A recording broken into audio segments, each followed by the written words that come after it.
Good evening and welcome to Faith Community's response to the climate emergency as the second week of COP26 begins, hosted by Synagogue with our partners, the Board of Deputies of British Jews. Tonight, we're going to be able to hear from a wide range of faith communities and their responses. Of course, we all live on the same planet, and that's the beauty of tonight. We're going to hear from Helen Stevens of Eco Church, Erocha. And Helen is the Church Relations Officer of Eco Church that brings together 3,100 churches in England and Wales and has given 1,000 awards out for those that have completed an environmental audit and can be proud of the journey that they're on. We're going to hear from Jyoti Singh from Eco Sikh. And Jyoti is a volunteer with Eco Sikh, and they have been working on sustainability for the world on the basis of the teachings of Guru Nanak Dev Ji, that air is our guru, water is our father, and earth is our mother, and how do Sikh organizations, Gurdwaras, etc., put that teaching into action. We're going to hear from Mark Bryant of Eco Islam, which was based out of the Islamic Foundation for Ecology and Environmental Studies, founded by Haji Fazlun Khalid, and which aims to give a knowledge base and training and projects and fora to make sure that Islamic organizations are able to be proud of their contribution towards the environment. All kinds of things, including Islamic gardens in the UK. We'll hear from Mark more about that later on. We're going to hear from Stephen Curran, very relevant, of course, to Glasgow and COP26. And Stephen is the charity manager for Eco Congregations, which brings Scottish congregations of all denominations together for a Scotland that cares for God's creation. They're from Shetland in the north to the lowlands in the south, all through the country, of all kinds of sizes. And they are looking after that beautiful country from the point of view of Christian congregations. We'll hear from Rabbi Tanya Saknovich. Tanya is from Eco Synagogue and one of our steering group of rabbis. She's rabbi of the Liberal Synagogue Elstree. And as you'll hear, Tanya has been part of the Eco Synagogue project over the past years, as we have slowly been growing the number of congregations in the UK that are part of this aim for Jewish organizations to be great environmental citizens. And we'll hear from Gopal Patel. And Gopal is a co-founder and director of Bhumi Global, which is the Hindu movement for Mother Earth throughout the entire world, trying to make sure there is a better balance between humans and the natural world, and especially working with Hindu youth worldwide for climate change, preventing biodiversity loss, and preventing pollution. All of them will be speaking with us, and we'll finish the evening with Michael Weger, Chief Executive of the Board of Deputies, and plenty of opportunity for us to speak with each other. First, I'm going to turn to Helen Stevens from Eco Church, who's going to give the first of our 5-minute presentations to tell us what are we doing as Faith Community's response to the climate emergency. Helen, thank you for being with us tonight. Thank you, Rabbi Mark, for your introduction. It's lovely to be with you this evening.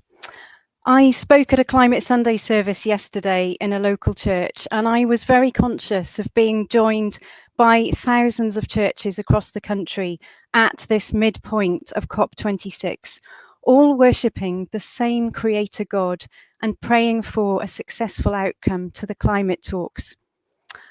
Almost regardless of what the climate talks deliver this week, though, it's going to take all of us working together in our communities and holding our government accountable to deliver the scale of societal change needed to avert disastrous climate change and biodiversity loss, the twin environmental crises of our time.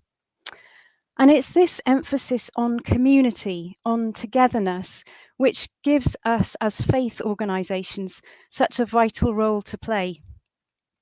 Erocha UK is a Christian nature conservation charity working to mobilise Christians and churches to care for creation by enabling and creating communities. Of course, churches are already places of local community, often in the heart of their local community.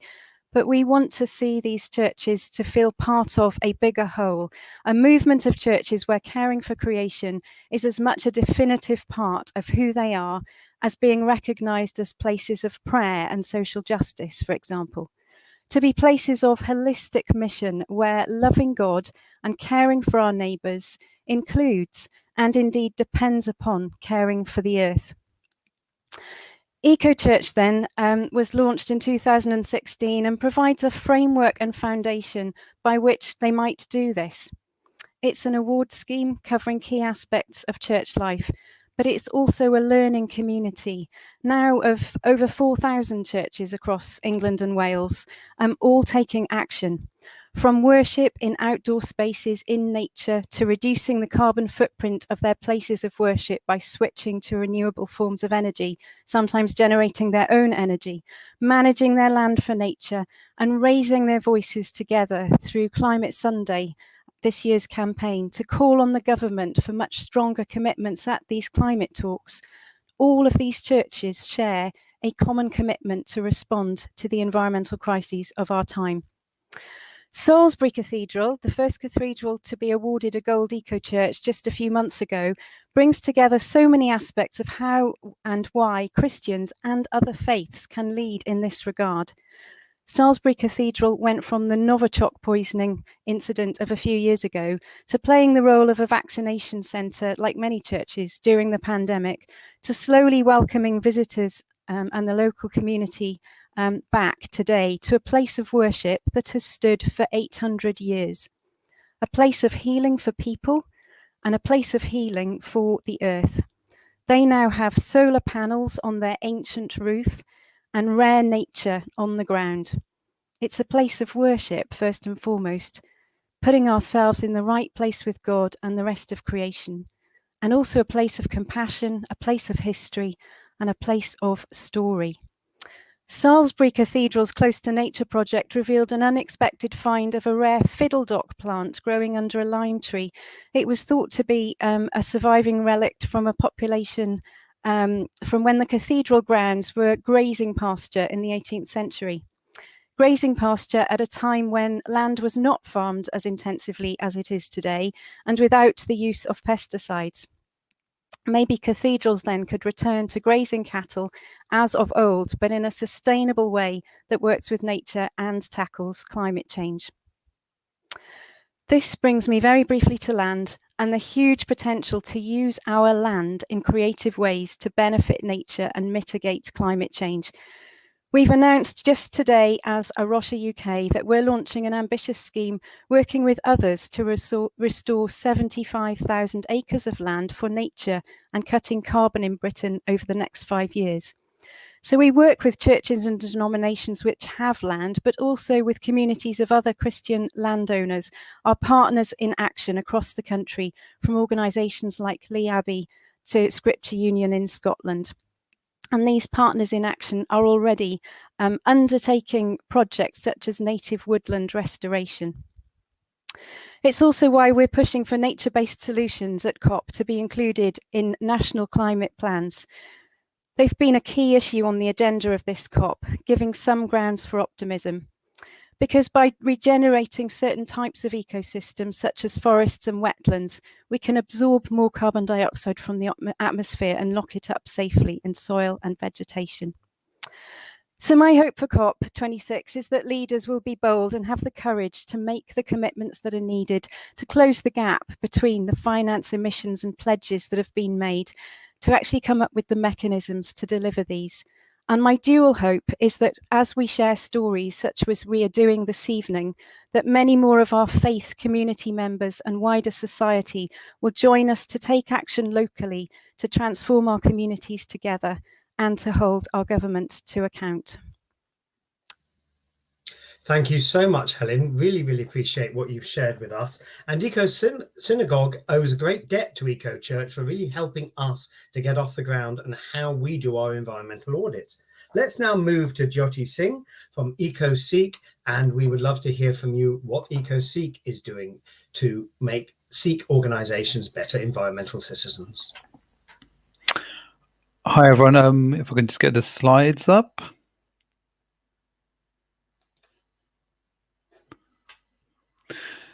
So yeah, so my name is Jyoti, as obviously Rabbi Mark just mentioned. We created EcoSeek UK. It was registered actually just over a year ago now. However, we've been working alongside the main EcoSeek branch, which is the Indian branch, for the last 4 to 5 years now. To kind of briefly, just before I go into everything, I'd like to wish everyone a happy Bandishore Divas and a happy Diwali. As we've just been celebrating the Festival of Light and trying to introduce alternative ways of celebrating Diwali and Bandishore Divas across the world, rather than using the known methods as we all know about. So what is EcoSeek UK? EcoSeek UK is a unified interfaith response to help combat climate change, global warming, and biodiversity loss. EcoSeek UK is a non-profit organization which is part of a wider global climate action program by EcoSeek. So as I mentioned, EcoSeek is actually a global organization. We've actually got teams in America, Canada, obviously here in the UK, in India. India seems to be the major part of our works, where we're planting a lot of forests in the name of Guru Nanak Dev Ji. So as it says there, with a firm belief the sum of our diverse communities is so much greater than its parts. We believe that all humans have an intrinsic sensitivity to the natural world, and that a sustainable, more just society is possible. And as Rabbi Mark mentioned earlier in my introduction, Guru Nanak Dev Ji says, air is our guru, water is our father, the earth is our mother, they give us life, we sleep in their laps night and day, in which the entire world plays. I think that line kind of just encompasses everything into why we need to look after our planet Earth, our natural world. So I'm gonna not talk too much because I've got a video that I want to play to show you guys what some of the activities we've been doing. But just to quickly go through some of our objectives, what we're looking to do is obviously we're looking to help people with our seed plan, EcoSeek seed plan, which includes assets, education, and young people, media and advocacy, partnerships, and eco-twining and celebration. And in brief, just assets are basically, audits, environmental audits to see which gurdwaras or which buildings are environmental friendly, bringing in education for young people and the older people through the gurdwaras and through our social media. And that brings on to media and advocacy. Also using our media to actually spread influence and actually spread education out there. One of the main things we're concentrating on is partnerships and eco-twining with others, and that obviously brings in the celebration side of things, then celebrating those wins with other faiths and communities. So just to go through some of our activities that we've been running in the last couple of years, as you can see there, we've recently actually had the Festival of Light yesterday. And in the middle, you can see the 4 images of a bridge called the Golden Bridge here in Smethwick, which was lit up by lights. This area was actually given the Green Flag Award last October after the local communities, including EcoSeek UK and the local Gurdwaras and the churches and the Islamic communities getting together to clean the area and planting trees and bulbs. So we were able to achieve a Green Flag Award. So once again, collaborating with others, we've done community canal cleans, we've done eco-community fun days alongside other community groups. Recently, we've also been working with the Environmental Agency to help people celebrate Diwali and Bandishore Divas in a better way, in a way that doesn't pollute the air. And these were some of the posters that were produced by EcoSeek UK in partnership with the Environmental Agency, which were actually then published on their website. Some of the other really big events we've been running, we had a Gurdwara which went plastic free just before COVID. This was in Derby, and this was all due to our education side of things, where the kids actually got involved and they actually requested a Gurdwara committee to say we don't want to use plastics anymore. Therefore, the Gurdwara actually had to take action. They had to listen to them, and they removed all plastic glasses, cups, everything, and replaced them with the metal plates that we would traditionally use in the past, and with glasses. Other activities. So this is something called a Bhuta Prashad, which we came up with. I've just been told I've got 1 minute left, so I'll try and be quick. This is to give community the plants to take away and take home, and another photo of the Green Flag Award. If I can just get Ender to just play the video here for us, please, that'd be great. We've been this week marking 550 years since the birth of Guru Nanak. It's important for our Sikh friends, and because it's important for them, it's important for all of us. And there is so much in Guru Nanak's teaching that chimes beautifully with what we have in the Gospels and in the rest of the Bible. There is no conflict there. It's wonderful to see God working in different places through different faiths. Obviously, Guru Nanak Dev Ji was the founder of the Sikh religion. His message right from the start, from our first prayer or the Mool Mantra, is Ik Onkar. Basically, what that means is there is only one God, but the deeper meaning of it is there is nothing but God. So essentially, the nature, the world, the universe, everything is His creation, and He's hidden Himself within this creation. So we've got to look after it. And Guru Nanak Dev Ji's message is we need to live in harmony with His creation. We started thinking about tree planting and some of the schemes that EcoSeek already had planned for the 550th birthday of Guru Nanak. And we thought, well, why don't we look towards planting 550 trees in this area? We were lucky that we had the Canal and River Trust on board, and they of course have ground in which to plant trees. They also have a huge amount of enthusiasm. And we wanted to highlight this whole project by planting one tree in the grounds of the churchyard, which would be shared project between Guru Nanak Gurdwara and ourselves at Holy Trinity Church. And I'm particularly delighted today to be able to invite Bishop David and Mr. Munn to throw some shovels of earth from the back here in around the tree. The message it sends out really is, it's not going to take one religion or one person to make a change. It needs to be everyone together, whether you're a Sikh, Muslim, Christian, Hindu, whatever religion you are, whatever caste, whatever you follow, you need to be able to get together and make a positive impact.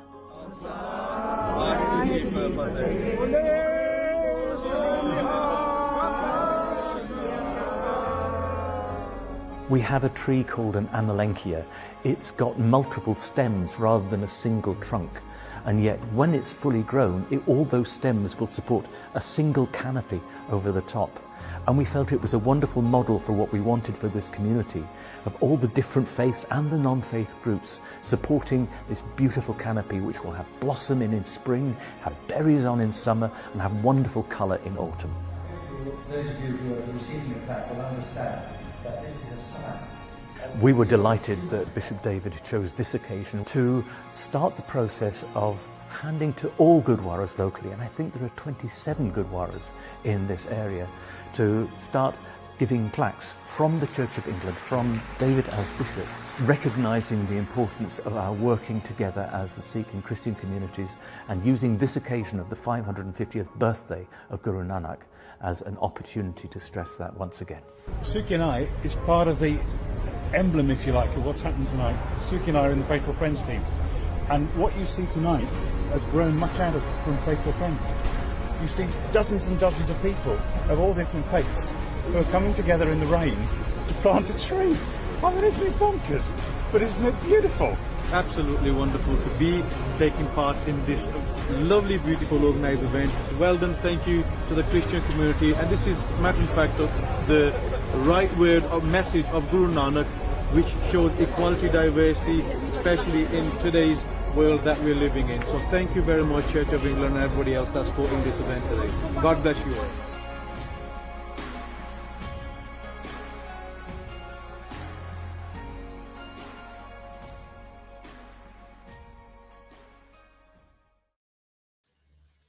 Thank you, Jyoti, for that really beautiful example of eco-interfaith cooperation right in front of us.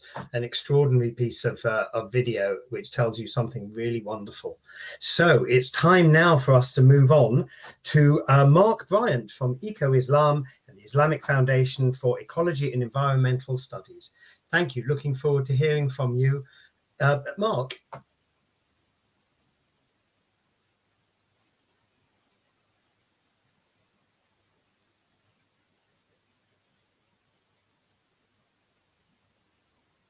Just awaiting, I think Mark is unmuting just now. And also to wish Jyoti, by the way, and any Sikh viewers who are with us, a happy Bandi Shur Divas and Diwali as well.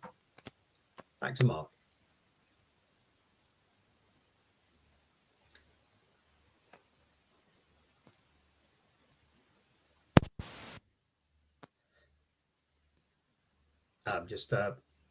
I wonder if it'd be a good idea to move to Stephen for now and then come back to Mark a little bit later. Is that okay, Andy, if that's all right to do? In which case, there we go. So I'd like to bring Stephen Cowan from Eco Congregation Scotland to speak with us and share with us what is going on around the region in which the COP26 is right in the middle right now. Thank you. Thank you very much, Rabbi Mark, and shalom, salam, sat sri akal, and good evening from Glasgow, the COP26 host city, where we're incredibly proud and delighted to welcome the world online and in person to these important climate talks being hosted in the UK over this coming week, and of course last week for the first week. Really, I've got an important message from Eco Congregation Scotland that climate change begins at home. We're all responsible and we can all do more. And climate action also begins at home to tackle inequality in our own families and households, in our own faith buildings and in our wider communities. And we need to hear the cry of the earth and the cry of the poor, not just for the COP26 conference, but more importantly, beyond COP. Eco Congregation Scotland's a growing ecumenical movement of now 560 local churches registered with us as eco congregations across Scotland, committed to environmental activities with a vision of a Scotland that cares and acts for creation.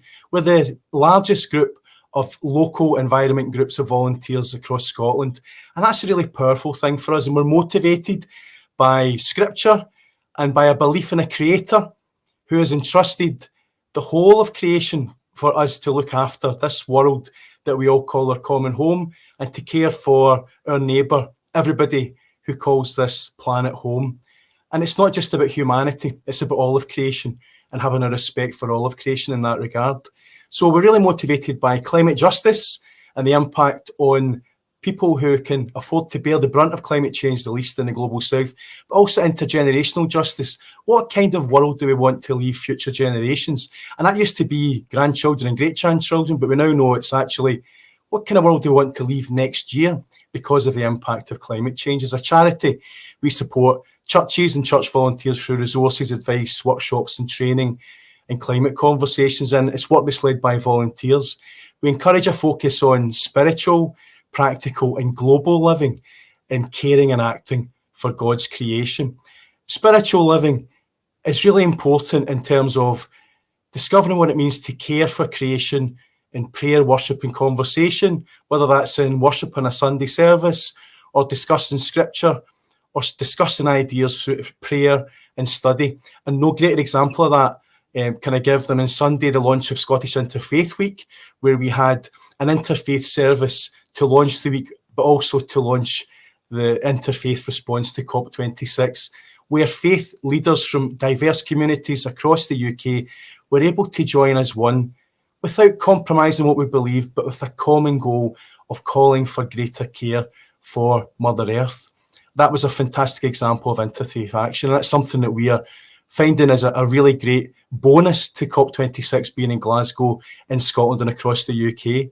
We also support practical action. That's putting into care that action individually, locally, desiring to live justly in a transformed world. Practical living is really about us taking action in our faith buildings. Obviously in churches, we know that's a particular focus. And we know there's been really good examples where we've been trying to encourage churches to work towards net zero. And in Scotland, the large denominations, Church of Scotland, the Catholic Church and the Scottish Episcopal Church have committed themselves to net zero over the coming decade. That means that the amount of greenhouse gas emissions we put into the atmosphere balances with the amount we're able to take out of the atmosphere. And we can achieve that by cutting our emissions to a minimum and encouraging example that captures the emissions we can't prevent by, for example, planting trees and supporting peatland. So that's a really good example in the churches where they can enjoy creation and care for creation in the church grounds and church building. But we also want to look out with into the wider community and looking to share ideas and action with others. and understanding the impact we have through our faith communities. So obviously we're looking to encourage renewable energy, our heating in church buildings and other buildings, but more significantly, let's look at our homes and our communities. Let's look at how we can tackle climate change and inequalities. We know that transport's the biggest share of the carbon footprint in Scotland. 2/5 of those emissions come from cars. Can't we use public transport or car share safely, trying to encourage that through our faith communities? We know that churches in Glasgow, for example, have won community climate asset funding from the Scottish Government for electric bikes, electric vehicles to help people travel more sustainably in some of the most disadvantaged communities. But they're also looking to grow food, as one church, for example, had food-growing equipment, which they're looking to tackle local carbon emissions and meet local need in their community. And around 1/3 of the waste food we produce each year is wasted worldwide. So how much food do we throw away each week? That's really important. So we're looking at encouraging practical action, but the third and final aspect of our work is around global living. And of course, we saw at the weekend all faiths coming together in the rally and march on the Global Day of Action for Climate Justice in Glasgow and London, all across the world, but in hundreds of locations across the UK, where people were joining together from very diverse faiths and communities to call for COP to make positive decisions to help progress care for the planet we call home. And working together in faith communities is something that's been really significant for us. And I look forward to us continuing that work over the coming years as we tackle the climate challenge together as people of faith. So thank you again, and I look forward to answering the questions. Thank you very much indeed, Stephen. And we really appreciated it on the Eco Synagogue stall at COP26 that a number of members of Eco Congregation came to visit us. And thank you for telling us about the particular Scottish solutions that are necessary. So we're now able to go back to Mark Bryant from Eco Islam and the Islamic Foundation for Ecology and Environmental Studies. Salam alaikum, Mark, and look forward to hearing from you. Alaikum salam, Rabbi. Can people hear me now? That's wonderful. Thank you. So thank you for the wonderful introduction. May God's blessing be upon all of you and peace be upon you. So for 3 decades now, the Foundation for Environmental and Ecological Sciences, or IFES Eco-Islam, has been the leading organization working in the field of Islamic environmentalism. And the main focus of our organization is on education and raising awareness of the Islamic environmental nature of the intrinsic environmental nature of Islam and our responsibility as custodians to God's creation.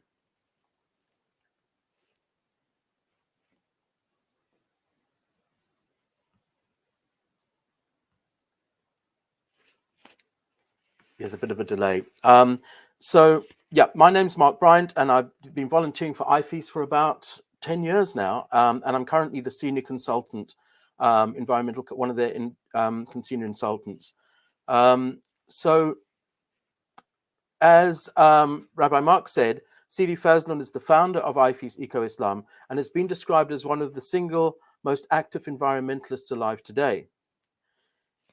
In addition to the respected organization that he set up, his body of work on the ground, Fazlun has produced his defining book, The Signs on Earth, which not only sets out how we ourselves should behave, but also gives ways of tackling the environmental issues that we face today. So as an organization, our strategy is motivating the Muslim world into engaging positively in addressing the current environmental emergencies and call upon them to live up to their responsibilities as guardians of God's creation and work towards leaving a livable earth for future generations. So I'd like to talk to you now about a couple of the projects that we've done in the past. So off Masali Island in Zanzibar, the fishermen were dynamiting the reef. And obviously this is an unsustainable activity, and it threatened the food security of the coral communities in the area. And despite the efforts of NGOs and the government, it was not possible to control this activity. And so in 1998, in a joint venture with ARC, CARE International, WWF International, the Sheikhs on Misali Island came together to explore the Islamic teachings about the appropriate use of God's creation. And from these studies, they came to the conclusion that dynamite fishing was illegal according to Islam. So this led to the development by IFES Eco-Islam of the Islamic Environmental Guide, which has become a model for other Islamic fishing communities around the world. The introduction of aspects of Sharia or religious laws in dealing with environmental issues can prove an effective means of for Muslim community in engaging with their environment and increasing their food security. As one fisherman said, you can ignore the government, you can ignore the NGOs, but you can't ignore God.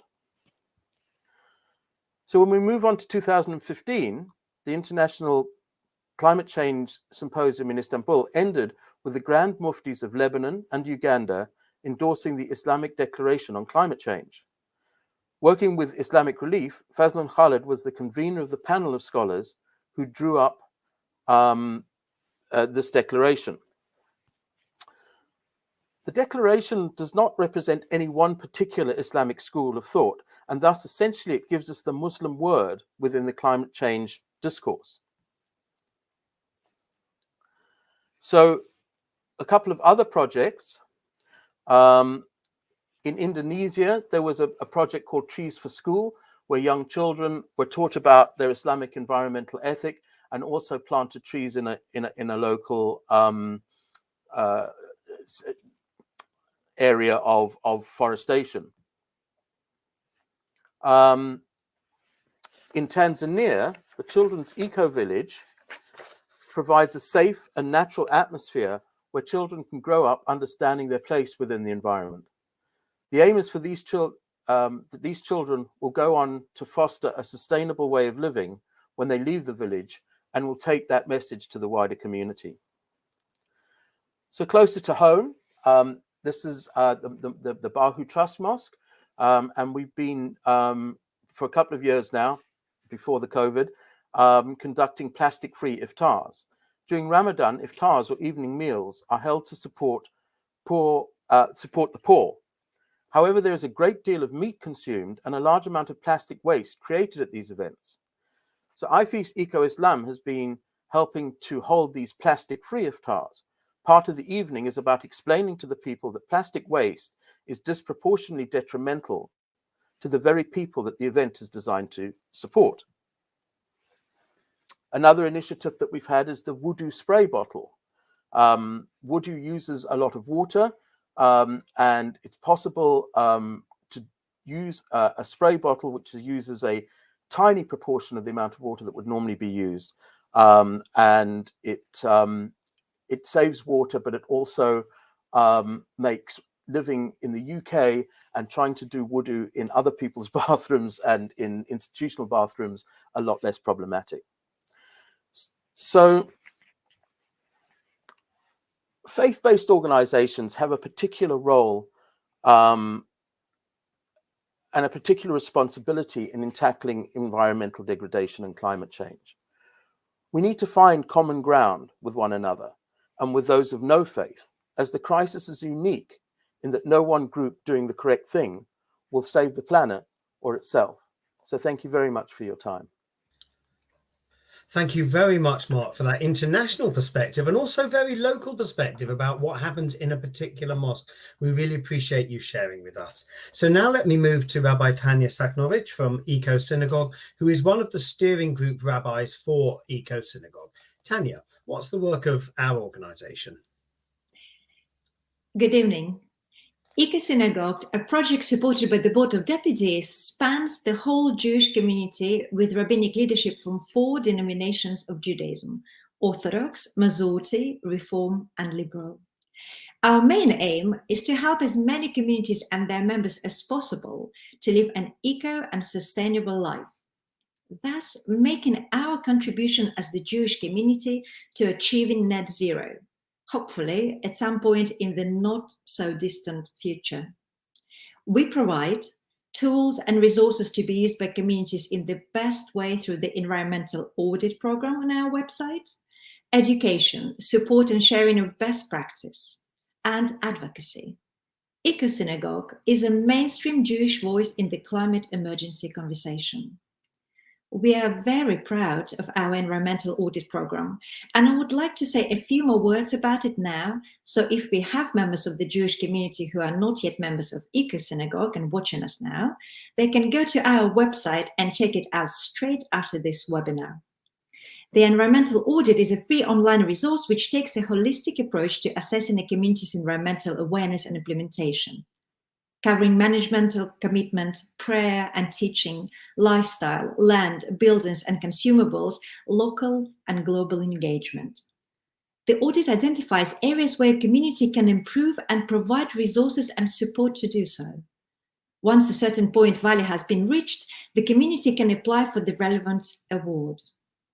40+ communities are members of Synagogue at the moment.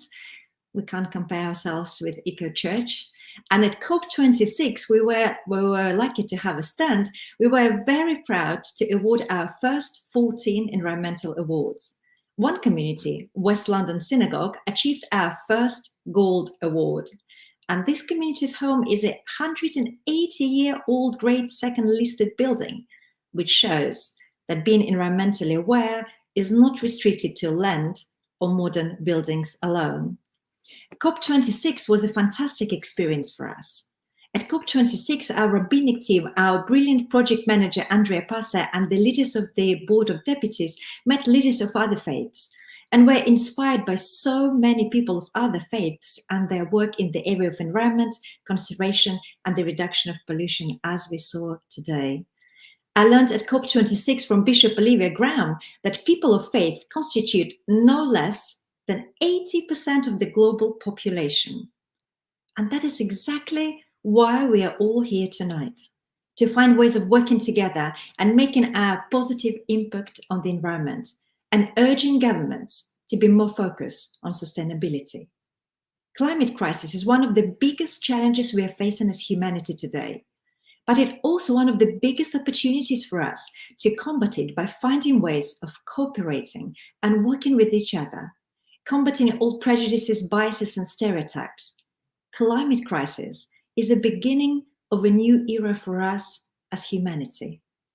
No faith or denomination of a particular faith can be exempt from the consequences of a big fire in our shared home, planet Earth. We can only stop the fire if we combine our efforts and work together. Thank you very much, Rabbi Tanya, for expressing Synagogue so beautifully, so succinctly. We will come. What I want to say, as we hear from our last speaker right now, is that we will welcome your questions in the chat to enable us to have a discussion right after this with all of our speakers. So do feel welcome to tap something into the chat, which will then be brought forward so that we can then hopefully ask that to our speakers. So, our final speaker in all of these faiths sharing what they are doing is Gopal Patel, co-founder and director of Bhumi Global. Gopal, please tell us what Bhumi Global is doing to enable Hindus to care for Mother Earth. Thank you, Rabbi Mark. It's a real pleasure to be with all of you this evening. I'm from Glasgow. I was in COP26 in the Blue Zone all of last week. And I just got back to London last night, so I'm really happy that I could join you all tonight. So Bhumi Global is an international organization. We work with Hindus all across the world on issues of climate change, biodiversity loss, and pollution. And the work that we do actually spans about 12 years. We started off as a program called the Bhumi Project, housed at the Oxford Centre for Hindu Studies. And for about a decade, we worked in partnership with the Alliance of Religions and Conservation, and also Green Faith, which is a US-based environmental faith-based group. After 10 years of being the Bhumi Project, about a year and a half ago now, we decided to register as our own non-profit, and we're now known as Bhumi Global. And over the last 12 years or so, we've done really, I would say, really amazing work, I think, working and engaging and empowering Hindus right across the world. To jump into it, some of the projects that we've done, Just as EcoSeek have their Sikh Environment Day, we very cheekily took inspiration from them because we're very close with EcoSeek International, and we hosted Hindu Environment Week for a number of years, where we engaged tens and thousands of people right across the world on grassroots action, from Varanasi to London to New York City, ensuring that Hindus were taking action on climate change. We also produced the first ever Hindu guide for greening temples. We called that the Green Temple Guide. It was made in consultation with over 30 Hindu temples. And it was, as I said, the first ever time that a guidebook was produced on how a Hindu temple could be more environmentally friendly and sustainable. And it covered over 7 thematic areas that a temple should look at, from energy consumption to waste to wildlife, and a whole number of other areas as well. And if anyone is interested in that guide, they could find that online. If you just Google Green Temple Guide Hindu, I'm sure you'll find that. We also did some work with protecting tigers. This was a project in India where in the Ranthambore Tiger Reserve in Rajasthan, there was a conflict between the local pilgrims who would go into the tiger reserve and the tigers themselves. And we worked with the temple authorities, the forest department, and the Archaeological Survey of India to not to stop the pilgrims going into the park because they wanted to for pilgrimage reasons, but really to mitigate the impact of religious pilgrimage in that particular area. And actually, we were one of the co-founders of a project which is now no longer active, called the Green Pilgrimage Network. And that was a global network of faith-based organizations looking to green their pilgrimage routes and sites. So that's a lot of the grassroots engagement that we've done and that we continue to do. We're also very active in advocacy at the global level. Just as we heard about the Islamic Declaration in 2015, our organization were very happy and proud to have authored and launched the Hindu Declaration on Climate Change that came out in 2015 in the lead up to Paris. Over 70 Hindu leaders and groups signed that statement. And to date, it's the largest Hindu environmental statement that's ever been issued in history. And so we're very happy to play that leading role. We're also doing a lot of advocacy through the United Nations Multi-Faith Advisory Council. I currently have the fortune of chairing that council with 3 other colleagues. And so we're very active in ensuring, from my perspective, from a Hindu voice is active at the United Nations and engaged and advocating for climate action based on Hindu values and ethics. We're also working with the UN Environment Programme and their Faith for Earth initiative. And as I just mentioned, I was just at COP26, and it was great to see so many different faith groups and leaders there. And there we were talking with other faith leaders, with civil society organizations, with development groups about the real need for faith-based organizations to be active and engaged in this space. And crucially, not just talking within our own faith circles, but speaking out into the public square, because I think we can all say that our voice is so much needed to be taken as far as possible. I'll just finish with one thing, which is that one thing we did this year was we did a global survey on Hindu understandings or Hindu views when it comes to the environment. And what was really great to see was that Hindus overwhelmingly in our survey, we had 500 responses to our international survey, and 84% of the respondents said that the climate and environmental crisis needs to be urgently addressed. And for me, that was really great to see that the Hindu community is stepping forward, really feeling that this is something that we cannot wait for any longer, but want to see urgent action on. So again, very happy to be with all of you this evening and looking forward to the conversation coming ahead. Thank you so much, Gopal. That, I have to say, for me was very, very beautiful. And I suspect for many of us was to hear the diversity between our different faith approaches, but also hear our sharing. It was lovely to hear you, Gopal, recognizing EcoSeek. There have been various different recognizings of each other and how we're helping each other to do this work. We've been hearing about local work. We've been hearing about global work. We've also been hearing about goodwill towards the planet. Certainly in Jewish tradition, the ideas around the environment tend to begin with the idea of Adam, which is the universal human being taken around the Garden of Eden and being shown it by God, and God saying, if you spoil this, no one's coming after you to fix it. but it's the universal human. It's not particularly the Jew, and we all know that. It's all of us together. So there are a couple of questions that we have ahead that I would like to begin to share with you. And what I'm going to do is probably call on one or two of you to answer them and try and spread that around us. And let's see where we go. So our first question is this. Do faith leaders, faith communities, have a special responsibility to protect the environment that comes from being a faith community? And are actually doing enough? So I'm going to start, please, with Helen, if I may. What do you feel? Is this a special responsibility of faith communities? Thank you, Mark. Yes, I think it is. As Christians, we know that we're called to care for the earth, to love God and our neighbour. And I think we have a strong mandate for protecting the environment. I think, what defines us as Christians is the hope that we find in Jesus, knowing that we have this deep and unshakable hope because of the work, because of Jesus' death and resurrection, and that work of reconciliation and restoration of which we are called to be a part, and to do that alongside people of other faiths as well, because I think it's our faith and our hope in a better world that sustains us in our different faith communities with the shared values of wanting to see more compassion and love and justice across the world. And as has already been mentioned, climate change is the biggest threat to a more equal and just world. And so tackling it together is the biggest opportunity, but also the biggest responsibility that we can take to try to live in greater harmony with each other and with the rest of creation. Thank you. Could I ask Mark the same question from an Islamic point of view? Do you feel faith communities have a special responsibility to protect the environment, and indeed faith leaders within Islam?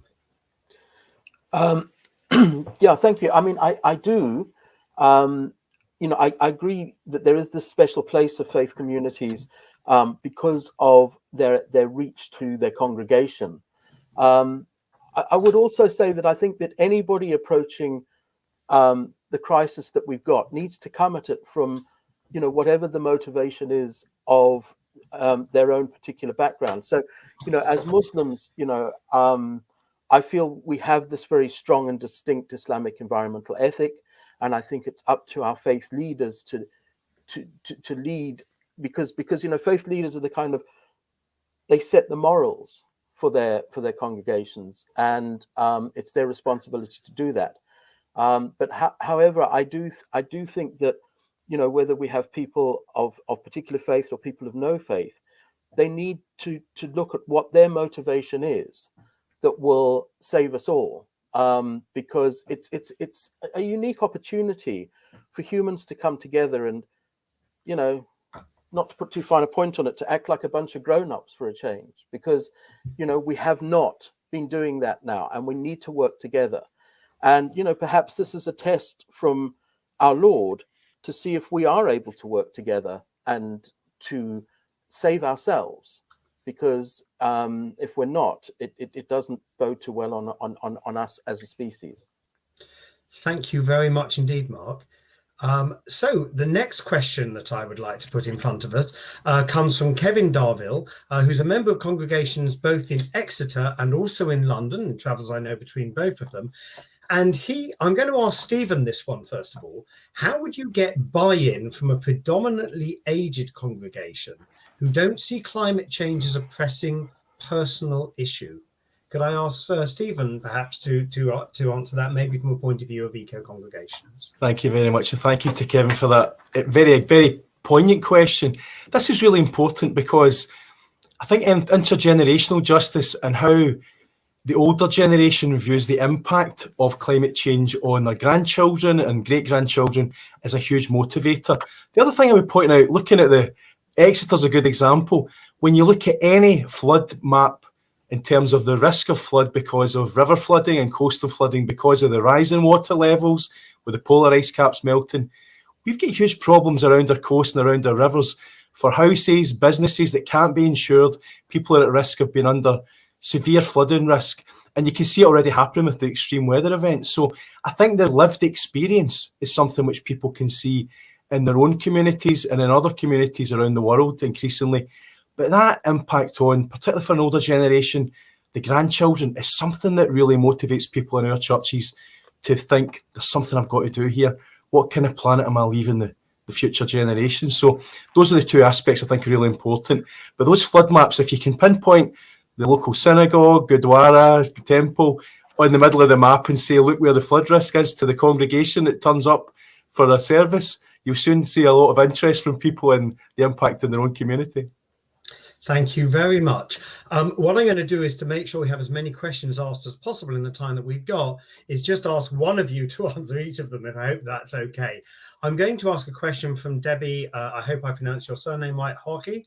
And I'm going to ask Jyoti this one. Do you have tips on embedding environmentally sensible behaviour change in your communities? What has worked among Gurdwaras? Sorry, so yeah, great question actually. A lot of the work we do in the Gurdwaras is actually we try and target the youngsters, the children and the teenagers, and it's beautiful the way children of from 6 onwards up to about 12, 13, when they start seeing what's happening in the environment, they do get engaged. And one of the things we love doing is taking them out into the nature and maybe planting a tree, giving them a bulb, as I mentioned in my presentation, like a Bhuta Prasad, where we give a bulb to the children and then let them take that away and nurture it and let it grow.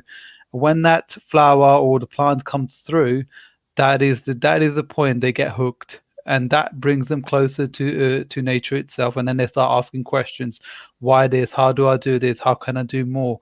We did a planting session actually about a year ago, and we planted trees by the canals, and the kids actually started to write their names on them to say, look, I want to come back and look after this tree. And that then brought questions from parents to say, right, when's the next event? What else can we do? And I think that was really great. I think targeting children and teenagers is the best way of kind of bringing them back into touch with nature, and then the parents will slowly start to get involved because of the children. Thank you very much. Actually, may I ask Rabbi Tanya that question also from a synagogue's point of view? Embedding and making sure it stays there, environmental awareness and change in congregational life. It's a very good question, actually. I agree as well. The best way for us, of course, is dealing with the communities through Eco Synagogue. It's got so many tips of changing behavior and implementing new changes within the communal life. One of the main thing, of course, is our kiddush, when the community comes together and shares food. It's about introducing plant-based recipes and encouraging people to buy local food.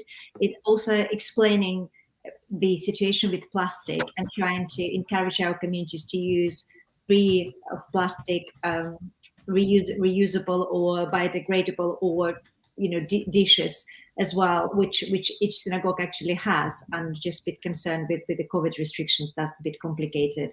It's also about introducing different ways of coming or traveling to synagogue, shared lifts, walking more, particularly for those people who live together. It's more relevant for progressive communities.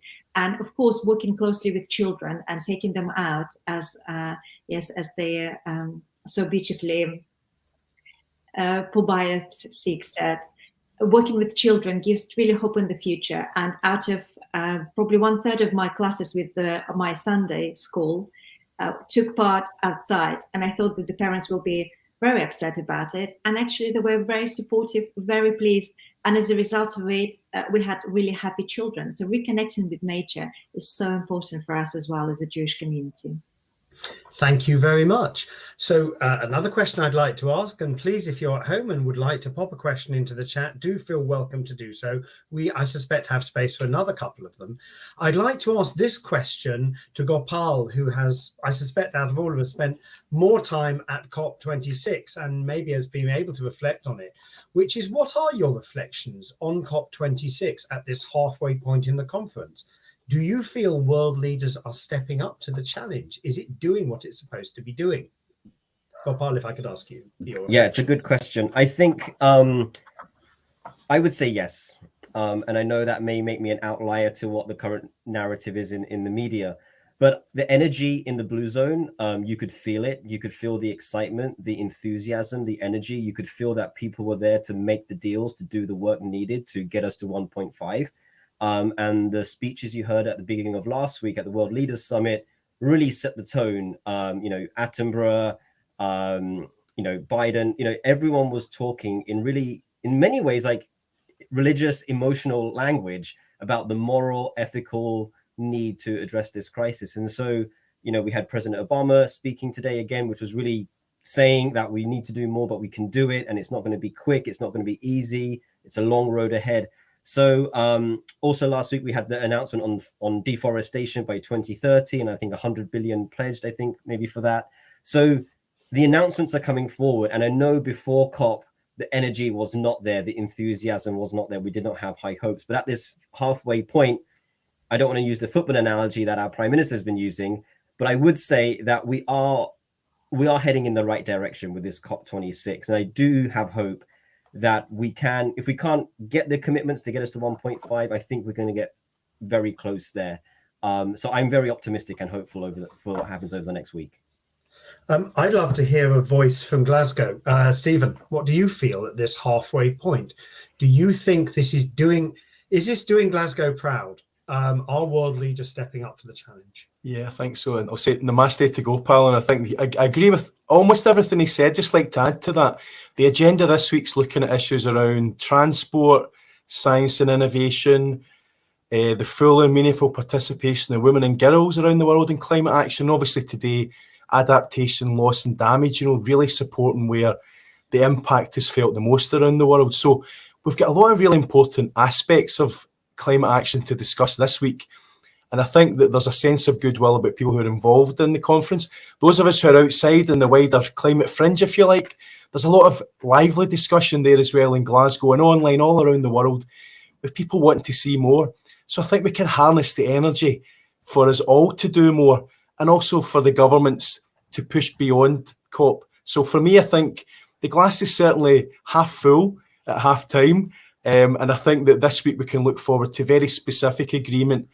And this is only the next stage in a very important process for us all, because we can all do something in this, whether it's lobbying our parliamentarians and government, but also in our own lives.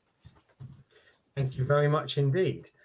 Well, I'm now going to give you an almost impossible challenge for the last 2 minutes. And I'm going to ask each one of you to take no more than 30 seconds, good luck, to say, right, we have got between us, I suspect, as you said, Rabbi Tanya, 80% of the world's population represented from these faiths, from Christianity, from Islam, from Hindu, from Sikhism, and the 14 million Jews there are in the world. There's not an awful lot of us, but we do shout pretty loud.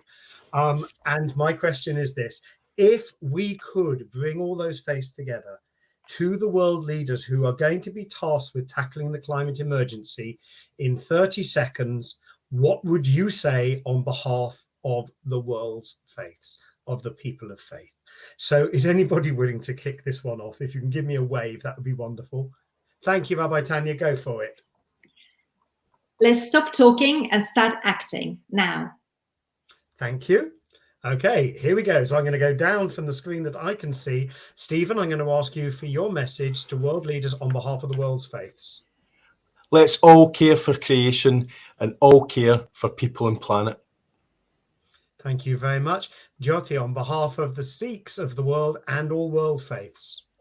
We only have one planet, and this is the only place that's going to save us. So let's look after it. Time is now. Thank you so much. And Gopal, on behalf of the Hindus of the world and the world's faith, what would you say to world leaders if you had them in a room listening to us all? I would say that we know that you as the world leaders have some hard decisions to make over the coming days, but we know that you have the moral strength to make those decisions, and that we as people of faith will support you in making them. Thank you. Mark, would you give an Islamic response on behalf of the world faiths? Yeah, thank you. I mean, I would say that, our Lord has given us all the responsibility to be custodians of this creation.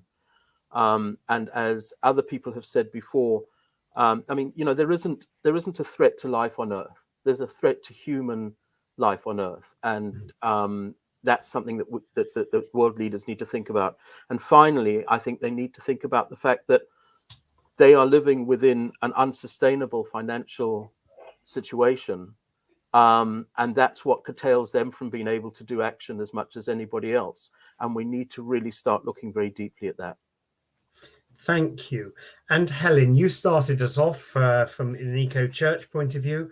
What would you say to world leaders on behalf of the world facing the fact that we're doing this together? I think I'd encourage them to listen more to Indigenous voices, to people that are marginalised and living at the real edge of life, who are Indigenous voices that often have a much greater connection to the earth that many of us have lost. I'd also encourage them to hold their nerve, to find courage, to make the commitments that are really needed to tackle climate change. Thanks. Thank you very much. Well, maybe we need to send that message to world leaders from the faiths of the world, at least in the British point of view. That would be rather wonderful. So to finish us off tonight, it's my pleasure to bring forward Michael Uyghur. And Michael is the Chief Executive of the Board of Deputies of British Jews, and he's going to make our closing remarks. Thank you, Rabbi Mark. The Board of Deputies was established over 260 years ago with the purpose of representing the British Jewish community to the government, to civil society, and to the wider Jewish world. One of the newest projects that we have is this wonderful partnership with Synagogue, whose work we've learnt more about this evening, and with whom I had the privilege and pleasure of spending 3 days with in Glasgow last week at COP26. This blend of the long tradition and the legacy of the board, together with this almost startup but essential partnership with Synagogue, gives me enormous pride. It is a way of us demonstrating that we aren't stuck in the past, rather we are looking only towards the future.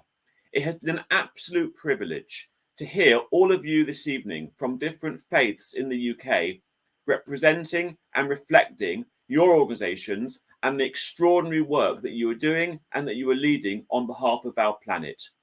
We read in the Psalms, the heavens belong to earth, but the land was given to people. That is our responsibility. So whatever your religion, or even if you don't have one, knowing that the faiths, the religions of this country are working so hard on behalf of our planet is a tremendous privilege to have seen and to support. Thank you all very much for the work you are doing and for the presentations this evening, and have a very good night. Thank you.